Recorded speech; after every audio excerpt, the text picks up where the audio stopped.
Hello, disc golf fans, and welcome to Gatekeeper's coverage of Discraft's 30th CCR Open in beautiful Holt, Michigan at the Burchfield Disc Golf Course. My name is Chandler Fry, and I'm joined here by my friend and fellow professional disc golfer, Nick Hanson. How you doing today? Oh, I'm doing pretty good. I really enjoy this property with the two courses it offers. They complement each other very well. I'm excited to see how the players attack this weekend. Chandler, what do you think it's going to take for someone to win these two? Oh man, it's going to take a lot of good shots. It's going to take a lot of birdies. Both of these courses offer up the double-digit rounds consistently, and these players are firing on all cylinders. So I'm expecting at least 10 per round if you want to win this tournament. Yeah, taking a look at our leaderboard here, quite a few notable names from the tour, with most of the tour being overseas. It's nice to see some people hitting these local A tiers around the country while they wait for the tour in the U.S. to get going again. But here we have Gavin Rathbun's bag, putting the Judge, throwing the Truth, the Explorer. I know he'll be throwing the Felon a lot. I'm excited to see Gavin throw some of these big shots out here. Yeah, Luke Taylor, one of the finest players from Michigan, young up-and-comer, putting with the Challenger, great putter, approach disc is the zone. We'll be seeing a lot of buzzes, a lot of Captain Raptors, a few forces and nukes out here today. Andrew Marwede is next on our card. I don't think we really need to go past his putters, though. Andrew Marwede, one of the best putters on tour, and I'm excited to see him continue that this weekend, I would assume. Yeah, the guy misses less than most, that's for sure. And then my bag, kind of the stock Discraft bag. We got the Challenger OS, which isn't used as much, the Zone. I throw a lot of Comets, which is unusual for players on tour. You'll be seeing a lot of Forces, Athenas, and Cap Wraps coming out of my hand today. All right, we'll get into hole one here. 354 feet. Players are going to need to shape a shot that moves left at the very end. It is a little uphill. A good hole to get a birdie on for the first hole, but it's not exactly a gimme. Would you agree? Definitely not a gimme. It's for sure two choices. You got the high gap, which we'll see a couple players attempt today, and the gap that I like, the lower one, where you force it to skip a little bit. Get that flare skip to the left and hopefully get a putt. Here's Gavin Rathbun from Illinois, Oswego, Illinois. I love this guy. He is fun to play with, fun to watch. When his game's firing, he's hard to beat.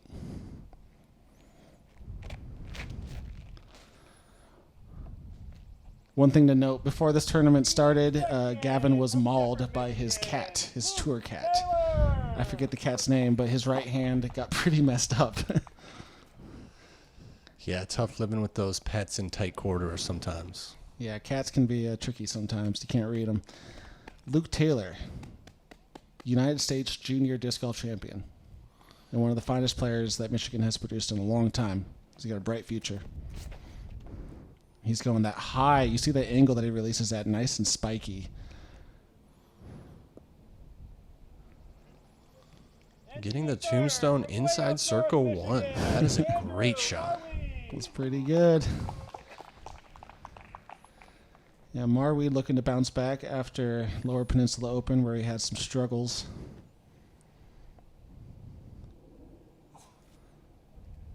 Unfortunate sneeze right in his backswing. Yeah, he puts that a little bit too far. Yeah, pushing long is the problem, I would say. Brings bogey into play, whereas if you land short or in the fairway, it's pretty much an up and down for par. For sure. If I have a skip shot, I'm taking it. One of my favorite shots to throw. You got to hit the ground at the right spot. I throw something a little fast here so I can get that flare skip.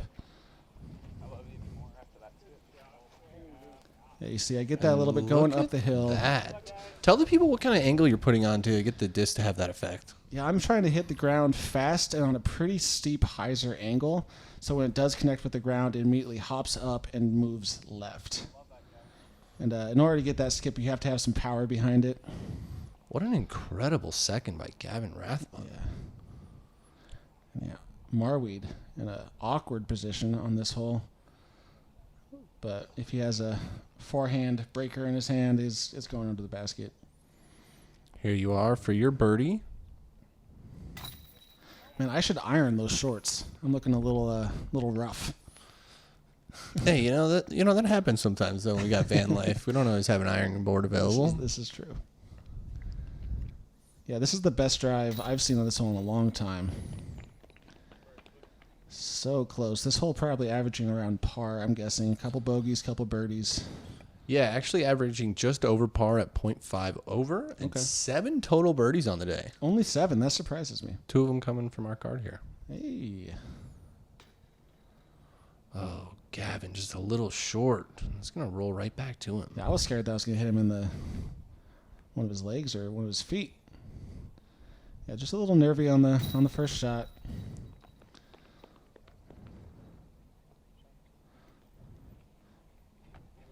And Marwede with the casual par dropping. All right, on to hole 2, 600-foot par 4. Players are going to have to throw through this gap as there is a Mando there in front of it. You will shoot out into the open. OB right and left. Pretty open if you get your first spot into decent position. You then have to hit this tunnel to get inside the circle. Yeah, this is a fun shot. You got to keep it high to get over that little structure that Luke almost hit. You got to keep it right to stay out of those trees on the right. There is OB lining the left side, so if you happen to throw a cut roller or just a Yankee sidearm, you might find yourself OB on the left. I'm throwing a Z force here, trying to get something stable turned over so it finishes towards the gap. That's looking great. It's going to be way down the fairway there. Yeah, I'm trying to get a little more right, but I would take that every time. Marwede going with a pretty stock hyzer. Trying to get to that right like you were talking about. Give you a more straight-on approach. Yeah, he's putting the importance really on the second shot. He's going more for placement after just getting through the gap. Kind of like what Gavin's doing right here as well. That turns up a little bit. Or not really. Yeah, that's perfect. They're not going for distance. They're just going for a comfortable second shot. Yeah, as long as you get out of that gap, there's such a wide range you can land in to still attack this hole. Yeah, one thing to mention out here is the rough is rough. If you find yourself a little off the fairway, it is tough to get out of. Less mosquitoes this year, though, so that's a plus. Yeah, shout out to the course and the Parks Department. They sprayed twice before we came out, so. Also, shout out to the mosquitoes out there. You're doing work. Good for you. Good looking upshot from Gavin there. Pushes a little far. Yeah, both players kind of landing at that back of circle, which isn't a problem for these players. They're really just trying to get one close. Luke having almost a pinched approach here, having to throw that high hyzer, but making easy work of it. Good looking shot. And me, standstill zone, and I just short it so hard. I misread the gap, and just came out of my hand soft, and I'm in the bushes, so you can see. I just completely took away my birdie opportunity there. Woo-hoo-hoo. This is a hole in my game plan I get every time, and so I wanted to get that throw in right there, but didn't get it. Andrew Marwede grabbing his first birdie of the round there. There we go. Who's on the board? Gavin Rathbun now for birdie.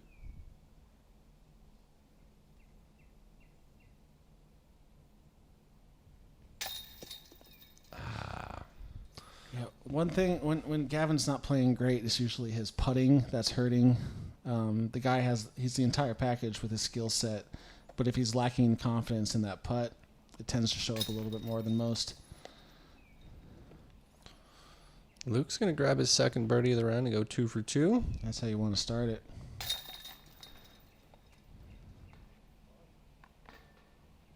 Yeah, unfortunate par for me there. I'm definitely looking for that birdie after that drive. Here we are on hole 3. Another par 4, 810 feet. You have OB on the left there that you can see. OB is going to be on the right as well with that rough.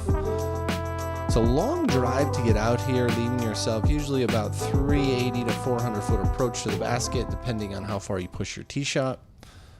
A very tough hole. Going to play over par for most of the weekend, I would say. Yeah, you definitely want to push the drive as far as you can on this hole to make that second shot easier, since it's so surrounded by OB. It's a scary gut check of a shot. So the closer you are, the happier you are. This looks like a great flight from Marwede. That sets up well for his sidearm on the second shot, which is definitely what he wants. I was just thinking that if he pushed far enough right, he's going to set himself up for a nice wide open hyzer. Yep.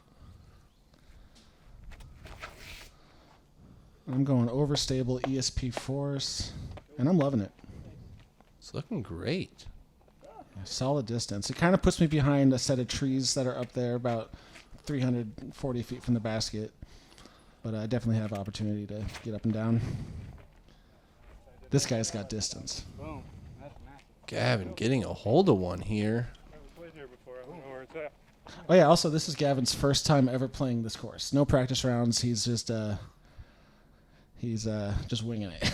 Hey, you know, sometimes at that level you can kind of just show up and play, and it works to your advantage because then you don't necessarily know where danger is. You don't get scared. Yeah. You kind of just throw what's comfortable. What you Nothing see. against Gavin either. Like he's busy traveling. He's got a lot of responsibilities, so he just wasn't able to get here as soon as he wanted.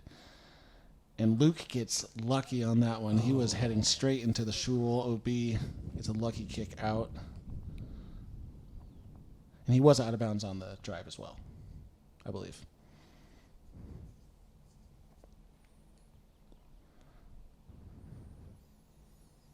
Just a stock hyzer for Andy. Oh, my goodness. And right into that bowl. What a shot. His sidearm is obviously world class. It's one of the best in the world. It's so buttery. Here you're opting for the turnover into the green. Yeah, I loved the line with that comet, but the wind just smacked it down and left me with a fairly Yeah, you can only be about 100 short, would you say? Maybe about 80, 70, Okay. yeah.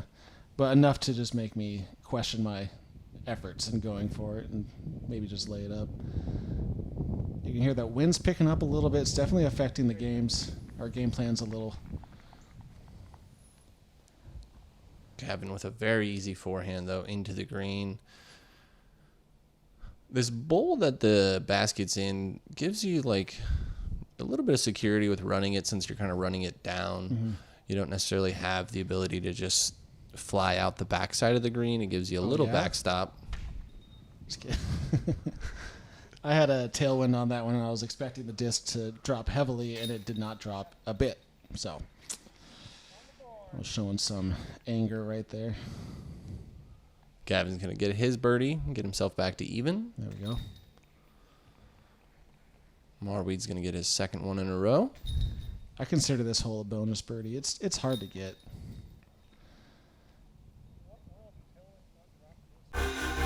At Discraft, we don't wait to see what the future holds.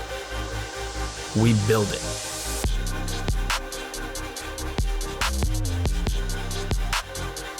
The future is in your hands.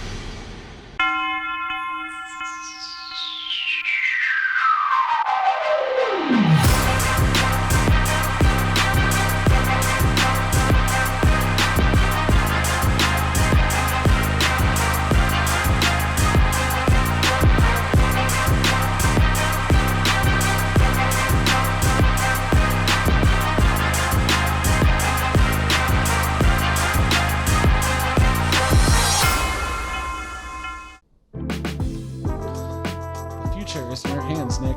Hole 4, 364 feet. There's a couple approaches that you can take to this hole. Either high forehand, or if you're lucky to be left-handed, a high backhand hyzer. We're going to see some short forehands down the middle, as well as some turnover shots from the right-hand backhand player. Yeah, here's that high forehand. The thing with this is you got to push it hard, because if not, it might end up in the bushes short, like that. Wow, and he's got a very good forehand, so the power needed for that shot is just getting more and more as those trees grow over the last couple of years. It's for sure a pump. Is this a must-get in your game plan, Chandler?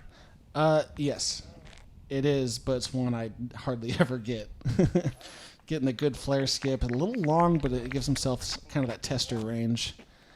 Yeah, I want to get this putt, this shot every time, but I do this. Sorry to ruin the shot.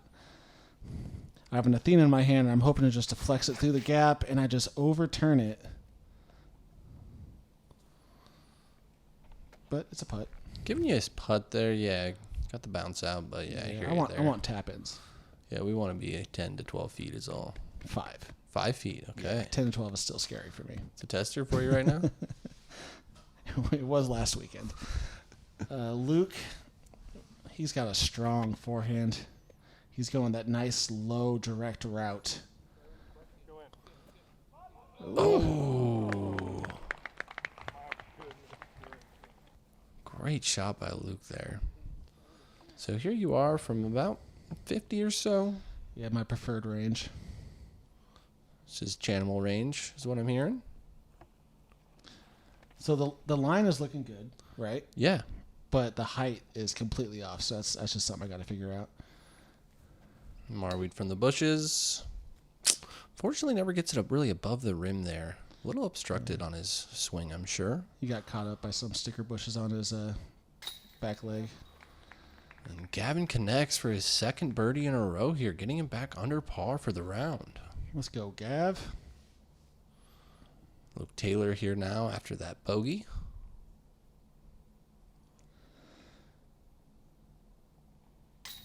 It's really fun nowadays that I'm playing with professional disc golfers who I joined the PGA before they were even born. That's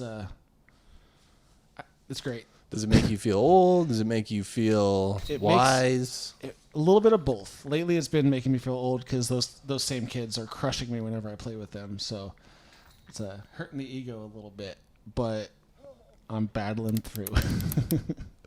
All right, here we are, hole 5, 404 feet, par 3. Players are going to throw a large spike hyzer for the most part, a pushing spike hyzer.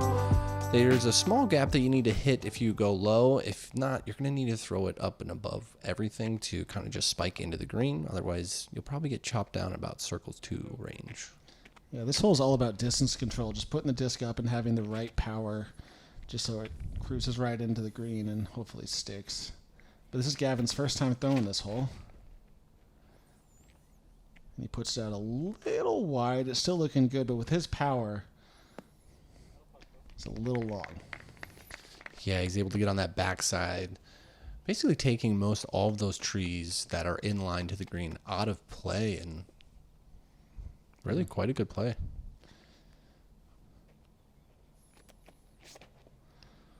Yeah, Luke, same line, a little tighter, a little higher as well, more angle. And he's going to come in just short and catch those trees guarding the front side of circle 1. That's a pretty common gathering point for a lot of drives on this hole.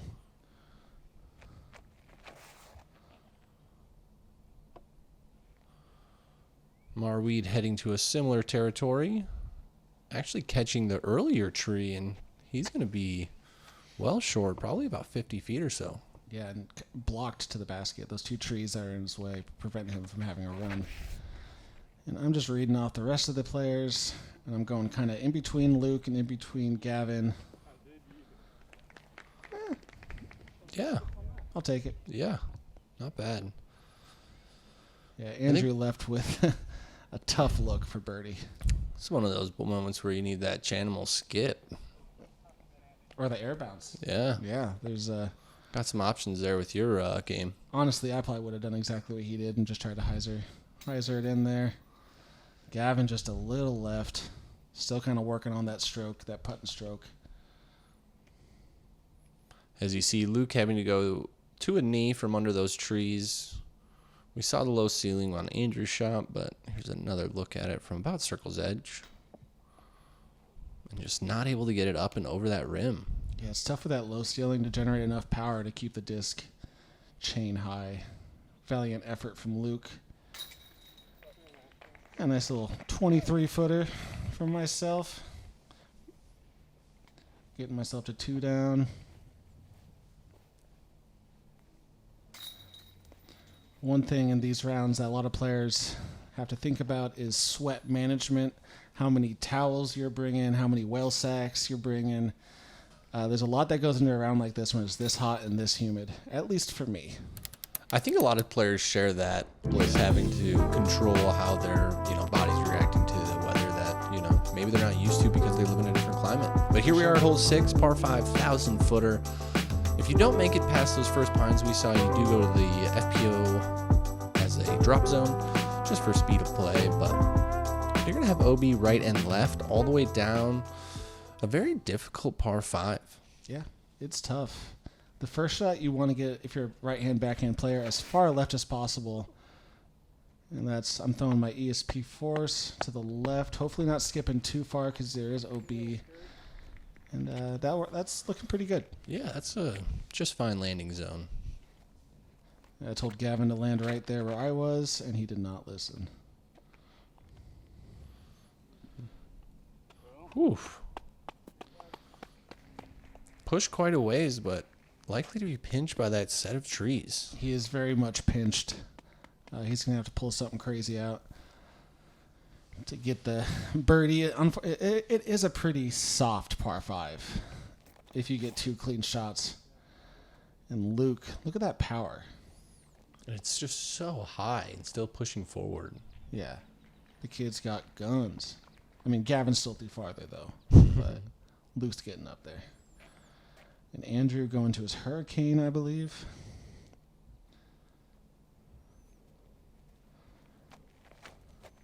That kind of fills his force roll in his bag. And this is 2 turn. Oh, wow. Is he going to get back in? All right, good. He's I back don't in. think that was intentional. You don't? I don't think that was intentional. No. I think, well, maybe with the sidearm, but no, I still think most players want to go to that left side. Still a sketchy gap that he's going through with that sidearm. Yeah, that was very sketchy. That was a good shot, though. So hole 6 is playing as the 5th hardest hole in the course. 0.19 over par. Really? So that surprises me. Besides how horrible this shot is, this hole seems on paper pretty simple. You didn't see the disc, but I barely creeped over OB, and I did not advance very much on my second shot. And Luke going with a big shot on the left side, potentially trying to run for the eagle. Great camera work right there. The disc is through those trees. He's about pin high. Oh, wow. Left of the basket, about 50 feet. Okay, it was an amazing shot. Has a chance for eagle. And as we see here, yeah, Gavin just kind of trying to have to punch through these trees. And yeah, great gap hit by Gavin. really throwing a great shot to advance down this fairway. I was trying to air bounce a raptor here. What? Is that even allowed? It shouldn't be after that, so yeah, I'm struggling. Getting a par on this hole feels like a bogey, honestly. Well, you can just throw, 320-foot shots and be, almost in the circle. Yeah. So. Yeah.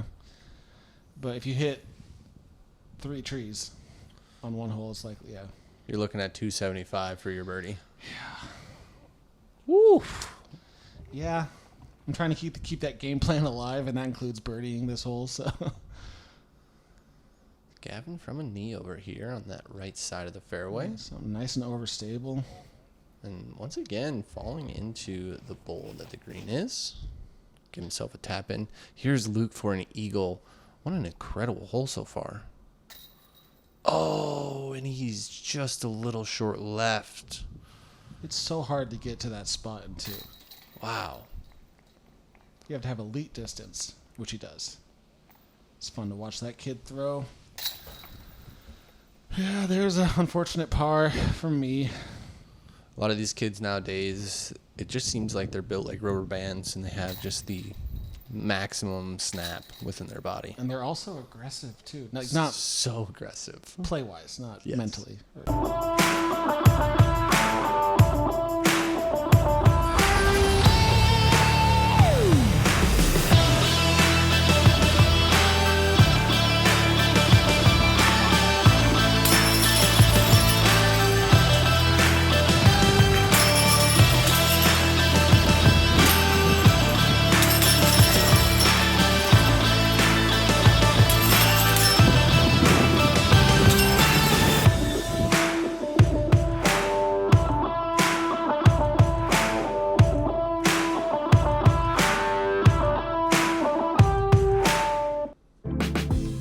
right, hole 7, the hardest hole on the course.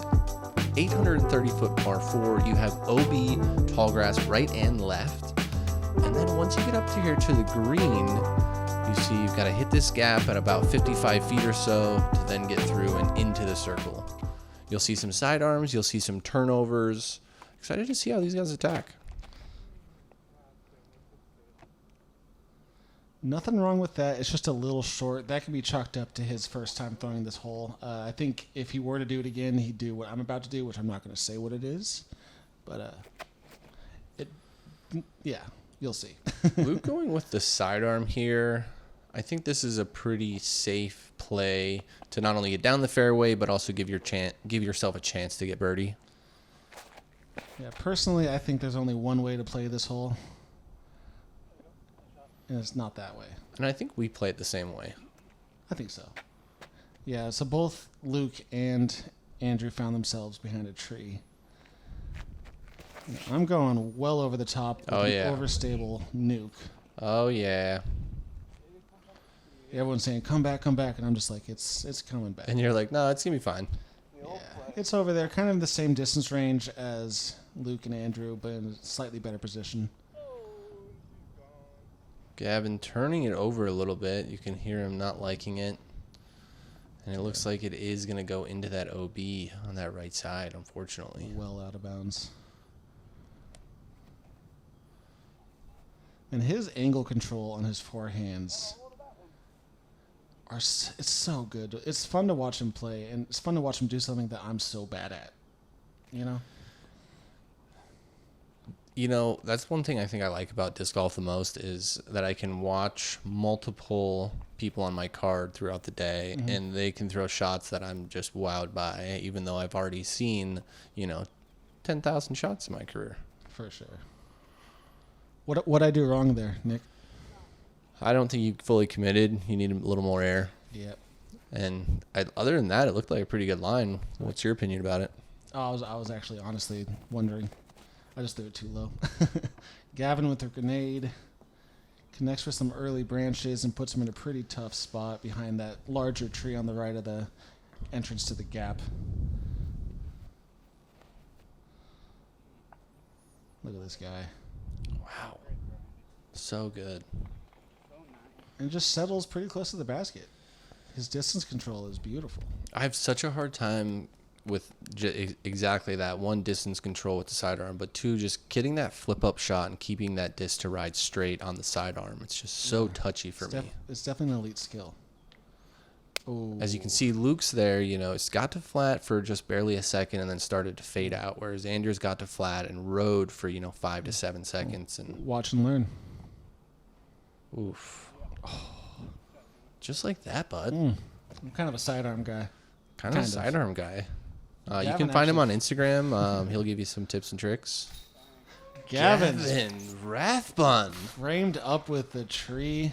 What a bogey save. I'm sure it's not what he wanted, but for going out of bounds on this hole, getting up and down for bogey is pretty impressive. It was a good putt. Got Luke Taylor here. Fortunately, just leaving it a little high. Going to catch that band. Yeah, unfortunate roll away. Andrew Marwede here for his par.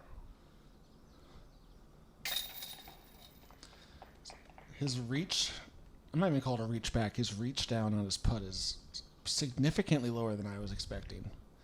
Than I expected to see from watching him. It almost touches the ground. You know what I'm saying? I do. It's a pretty unique form. It works for him. It really works for him.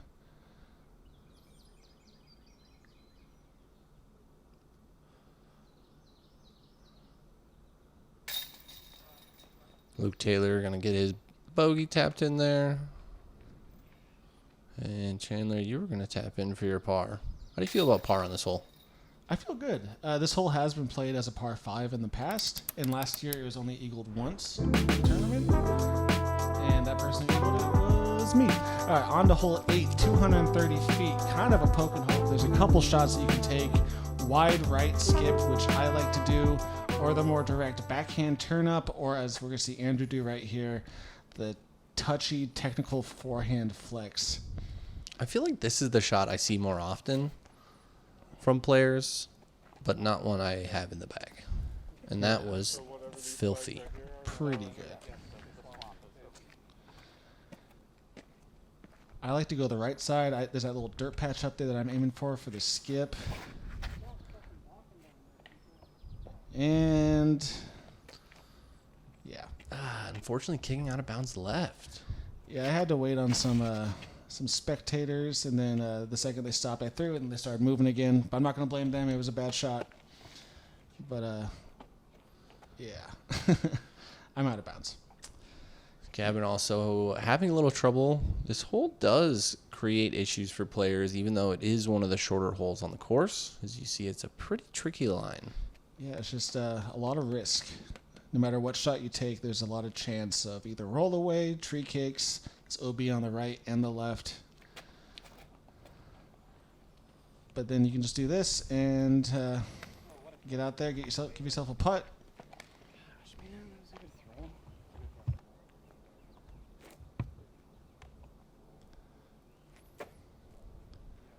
Gavin looks like giving it a bid.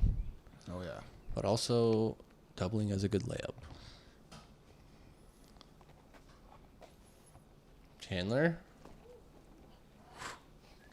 You got to bust it out sometimes. Hey, you know, the people love it, so you might as well. Yeah, it was perfect, too. Good timing for it. Had a chance. Got to take those chances. Luke Taylor from about 40.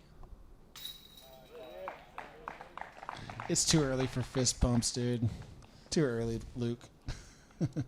Hey, you got to teach these young kids when they're available to do that. See, as we have the veteran here, Andrew Marwede. Fist bumps? Nope. Just, picks up as many. He's going on. Surprised he didn't take a bite out of it. Another day in the Another day in the park. Is that like a Cookie Monster reference? Yeah. Do you know why they call him that? He used a cookie for a mini 1 year. Like what kind of cookie? I think it was just chocolate chip. Oh. And he made a big putt on Gomez or Gatekeeper or whatever it was. And they took a bite out of it as he was walking to retrieve his disc. What a legend. Hole 9, 492 feet, a real two-part hole. The first shot is a hyzer to this gap opening right here, and the second shot is a nice touchy little approach, avoiding all these little pecker holes to the basket. Yeah, there's a lower route under the branches, then the higher route. And what you're looking for is that skip in the roll. Andrew looks to get it. If you can, you want to press the left rough so you have a straight line, but a lot of these players are just trying to get within range of the mouth. Yeah. You can carve up about anything once they're inside 200 feet these days. Yeah, and the closer the better, so it makes it, the second shot slightly easier, but you can do a little standstill. And this is a fun hole for Gavin because he's never played it before. This is a positional hole. He plays it perfectly. Maybe a little long. It's pretty good though. I'd take that one. Oh yeah. I'm throwing a nuke. Your overstable one again? Yep.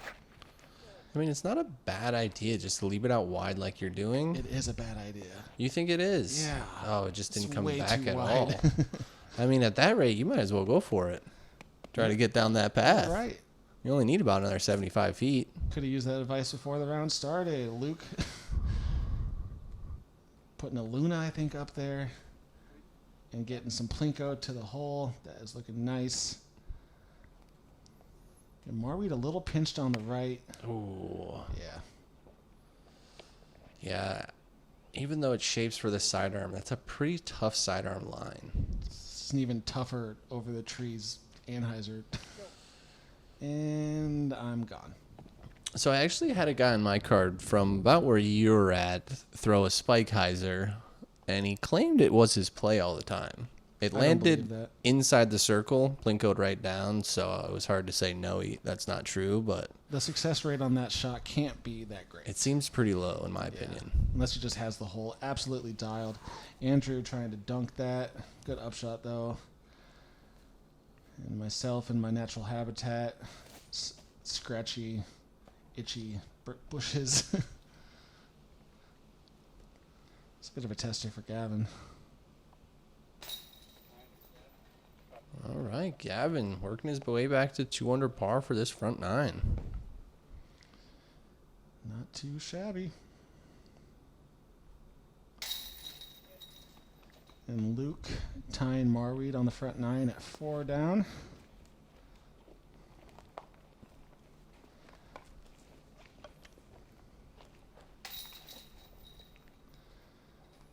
And myself with a sad little 1 down.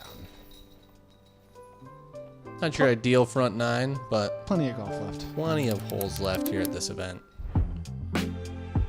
Taking a look at our card here, we've got 2 4-unders by Andrew and Luke, 2 down by Gavin, and 1 down by yourself. Yeah, you'd hope to see a lot more green on those scorecards, but as I said, it's only the front 9. There's plenty of golf left. Thanks for joining us for round 1 front 9 feature card coverage. Like and subscribe to Gatekeeper and all that good YouTube stuff, and we'll see you on the back 9.